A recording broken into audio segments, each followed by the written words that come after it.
beaucoup de chiffres qui sont annoncés.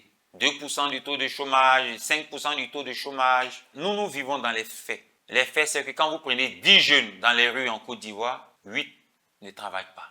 Le premier employeur de ces jeunes-là, c'est OneXBet, Loto, les paris sportifs et les jeux de hasard. Voici l'employeur des jeunes. Quand la drogue n'a pas fini de racler une partie, ou l'alcool frélaté n'a pas fini d'ensommer une partie, le reste, ce sont les jeux de hasard qui emploient ces jeunes-là. Comment vous voulez construire une nation avec des jeunes bellémanes, avec des jeunes toxicomanes, avec des jeunes qui sont imbibés dans ces jeux de hasard en longueur de journée? Comment vous voulez construire, développer une nation avec tout ça? Et l'apothéose, c'est sous ce régime que nous voyons ça.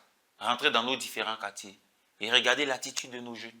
Ils sont assis, en train de jouer, la loterie, improductifs. Mais pas parce que ces jeunes-là n'ont pas l'envie de travailler. Parce que les opportunités ne sont pas créées. Il n'y a pas d'opportunités créées.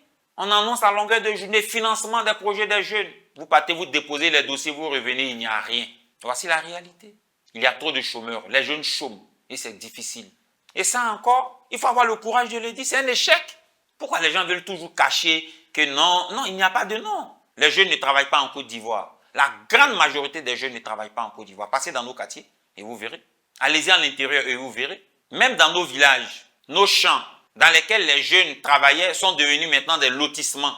Vous voulez qu'on travaille où? Quand vous lotissez tout, quand vous donnez tout aux plus riches, vous voulez que les jeunes travaillent où? À racler les caniveaux, ça c'est un travail ça? C'est compliqué. Aujourd'hui, le modèle qui est brandi aux jeunes de Côte d'Ivoire, c'est ce modèle de l'influenceur, de quelqu'un qui vient vous faire comprendre qu'il a réussi sa vie alors qu'il a la vie la plus misérable en réalité. Et c'est ceux-là qui sont brandis sur les plateaux télé, c'est ceux-là qui sont présentés comme des modèles. Et ça abêtit nos jeunes.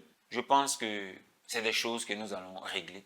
Le plus important pour la jeunesse de notre pays, c'est de la mettre au travail, de l'éduquer, de la former et de la mettre au travail. Et ça, ce n'est pas de la magie, ça se fait. Et je pense que après ces élections en 2025, là, c'est des choses qui vont être faites. La jeunesse de Côte d'Ivoire va avoir du travail. Comprenez que plus de 1400 milliards disparaissent dans la corruption et les dessous des tables chaque année. Ces 1400 milliards pourraient être saisis, protégés, pour créer des banques et de l'emploi pour ces jeunes-là. C'est possible et nous le ferons.